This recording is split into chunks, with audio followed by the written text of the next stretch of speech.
ಮಹೇಶ್ ತಿಮ್ಮರೋಡಿಗೆ ಮತ್ತೆ ನೋಟಿಸ್. ಶಸ್ತ್ರಾಸ್ತ್ರ ಕಾಯ್ದೆ ಅಡಿಯಲ್ಲಿ ತನಿಖಾ ಬಂಗ್ಲೆ ಗುಡ್ಡದಲ್ಲಿ ತಲೆ ಬುರುಡೆಗಳ ರಹಸ್ಯ.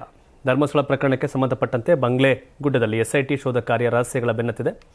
7 ಸ್ಥಳಗಳಿಂದ 7 ತಲೆ ಬುರುಡೆ ಹಾಗೂ 106 ಮೂಳೆಗಳ ಕಳೆ ಬರಹವನ್ನು ವಶಪಡಿಸಿಕೊಂಡಿದೆ. ದಟ್ಟ ಕಾಡನ್ನು ಅಗೆದಿಲ್ಲ, ಬಗೆದಿಲ್ಲ, ಮೇಲ್ಭಾಗದಲ್ಲೇ ಈ ಅವಶೇಷಗಳು ಪತ್ತೆಯಾಗಿವೆ ಎನ್ನಲಾಗ್ತಿದೆ.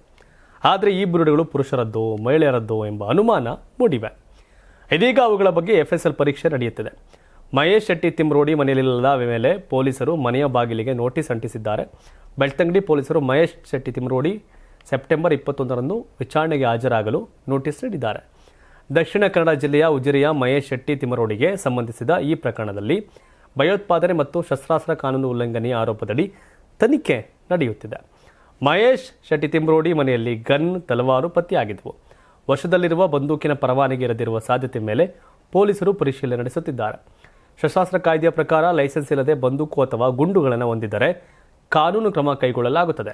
ತಿಮ್ಮರೋಡಿಯನ್ನು ಬಂಧಿಸಿ ವಿಚಾರಣೆ ನಡೆಸುವ ಸಾಧ್ಯತೆಯೂ ಇದೆ. ಸದ್ಯ ಸೆಪ್ಟೆಂಬರ್ 21ರಂದು ತಿಮ್ಮರೋಡಿ ಅವರು ತನಿಖಾಧಿಕಾರಿಗಳ ಮುಂದೆ ಹಾಜರಾಗಿ ಸ್ಪಷ್ಟನೆ ನೀಡಬೇಕಿದೆ.